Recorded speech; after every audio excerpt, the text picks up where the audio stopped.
Okay, first we will going to see input unit.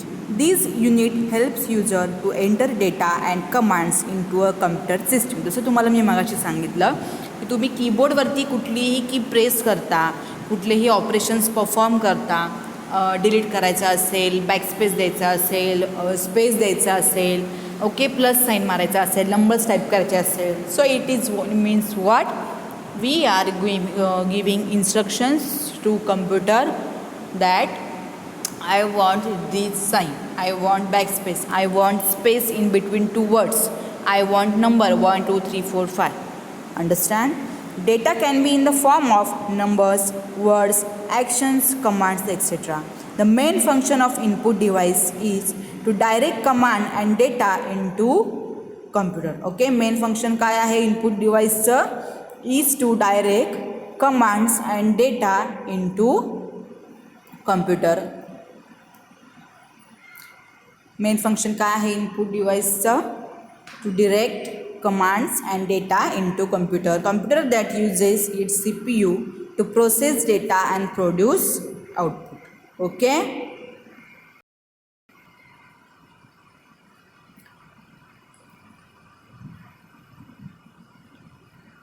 For example, a keyboard is an input device that enters numbers and characters. Similarly, even a mouse can be an input device. बरोबर, माऊसने आपण cursor वगैरे हलवतो, आपल्याला जे option पाहिजे ते आपण click करतो. ओके, सो माऊस पण काय आहे इनपुट डिवाइस, कारण की आपण इनपुट देतो की मला हा एक फोल्डर मला हा ओपन करायचा आहे, क्लिक करतो आपण, तेव्हा तो कम्प्युटर काय करतो, आपले रिक्वेस्ट ॲक्सेप्ट करतो आणि आपल्याला तो फोल्डर ओपन करून देतो.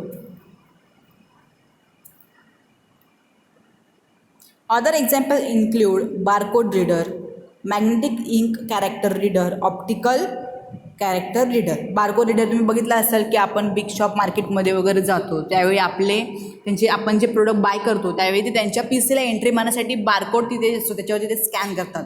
म्हणजेच काय की त्यांची ती एंट्री ऑटोमॅटिकली कम्प्युटरमध्ये ती एंटर होते. म्हणजे याचा अर्थ काय होतं, it is helpful to reduce human work.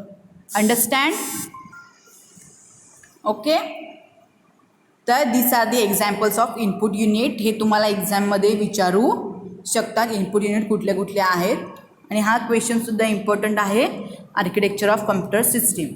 Another example of input devices is touch screens. User can simply touch the screen without using any other device to enter commands from smartphones to ATM machines. These input devices are becoming very popular nowadays. Okay, आणि काय काय सांगितले बघा, input devices कुठले कुठले आहेत, keyboard,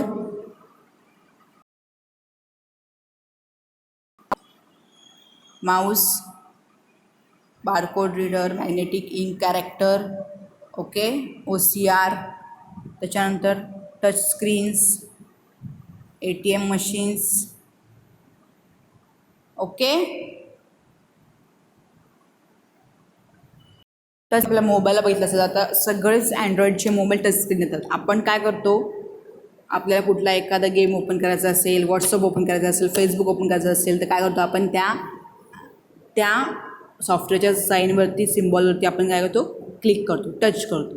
म्हणजेच काय आपण आपल्या मोबाईलला काय देतो, इनपुट देतो की I want to open this software or application. मग तो काय करतो, आपली इनपुटची जी रिक्वेस्ट आहे तो ॲक्सेप्ट करतो आणि आपल्याला ते ॲप्लिकेशन ओपन करून देतो. Understand? Next, central processing unit, that is CPU. CPU is a heart of computer system.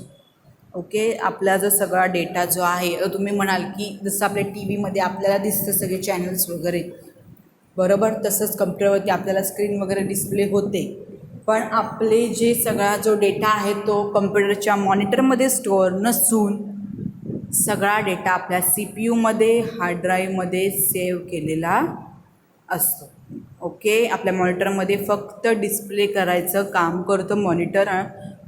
Okay, आणि जो आपला जो संपूर्ण डेटा आहे त्या मेमरीमध्ये रॅम, रॉम, ही ज्या CPUमध्ये मेमरी असतात, हार्ड डिस्क वगैरे, ह्याच्यामध्ये सगळा डेटा आपला स्टोअर केलेला असतो. मॉनिटरमध्ये काहीही नसतं, it is only for display purpose. After receiving data and commands from user, A computer system has to process it according to the instructions provided.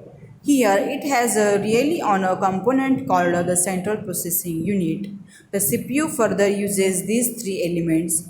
First is arithmetic and logic unit. आता CPU कुठले कुठले three elements आहेत ते use करतं process होण्यासाठी, तर त्यांनी दिलेलं आहे. पहिलं बघा ॲरिथमॅटिक अँड लॉजिक युनिट, दुसरं त्यांनी दिलं आहे कंट्रोल युनिट अँड तिसरं दिलं आहे मेमरी युनिट. ओके, खाली दिले आहे बघा block diagram of a computer.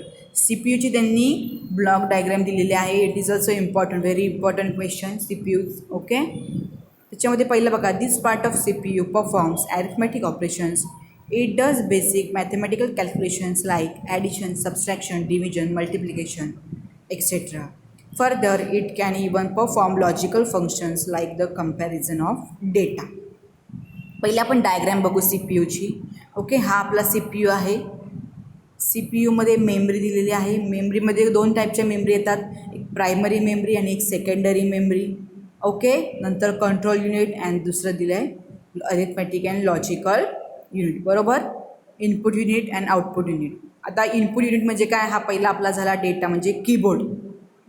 C P U and output unit म्हणजे आपली जी स्क्रीन डिस्प्ले होते ते. पण ह्याच्यामध्ये जे सगळे ऑपरेशन्स जे करतो आपण, ॲक्सेप्ट करायचं, कम्प्युटर आपल्याला ॲक्सेप्ट करतो, डिस्प्ले करतो, तर हे सगळे लॉजिकल्स ऑपरेशन्स आहेत ते कशामध्ये होतात, सी पी यूमध्ये होतात. ओके, त्यांनी पहिलं दिलं आहे arithmetic and logic unit. Arithmetic and logic युनिटमध्ये ॲरिथमॅटिक ऑपरेशन्स होतात. कुठले कुठले, addition, subtraction, multiplication, division, calculations. Okay, हे सगळे कशामध्ये होतात, ॲरिथमॅटिक लॉजिक युनिटमध्ये होतात. बरोबर, म्हणजे तुम्हाला सपोज एक्सेलमध्ये तुम्हाला एक रिझल्ट बनवायचा असेल, ॲव्हरेज काढायचा असेल, स्टुडंटच्या सब्जेक्टची ॲडिशन करायची असेल, तर हे कम्प्युटरला कसं काय समजू शकतं ह्या गोष्टी सगळ्या. तर ह्याच्यासाठी त्यांनी सी पी यूमध्ये असे असे इन्स्ट्रक्शन्स बनवलेले आहेत की अशी जर वेळ आली रिझल्ट वगैरे बनवायची तर तो ऑटोमॅटिकली ॲक्सेप्ट करतो आणि त्याचं कॅल्क्युलेशन तो करतो आणि आपल्याला रिझल्ट डिस्प्ले करतो. तर ह्या सगळ्या गोष्टी ज्या आहेत ॲरिथमॅटिक ऑपरेशन्सच्या, ॲडिशन, सबस्ट्रॅक्शन, मल्टिप्लिकेशन, डिव्हिजन, ह्या सगळ्या ॲरिथमॅटिक अँड लॉजिक युनिटमध्ये होतात. ओके, इनपुट युनिट म्हणजे काय, आपलं कीबोर्ड, माऊस, आपण जे हे करू इन्स्ट्रक्शन्स देऊ ते सगळे सी पी यूमध्ये परफॉर्म होतात. आणि आउटपुट युनिट म्हणजेच काय की आपला मॉनिटर. ओके, नेक्स्ट बघा इथे सी पी यूचा इंटरनल व्ह्यू दिलेला आहे. बघा इथे बॅटरी दिलेली आहे, पी एस यू, रॅम दिले, रॅम मेमरी. ओके, ती तुम्हाला नेक्स्ट पुढे आहे रॅम आणि रॉमबद्दल माहिती.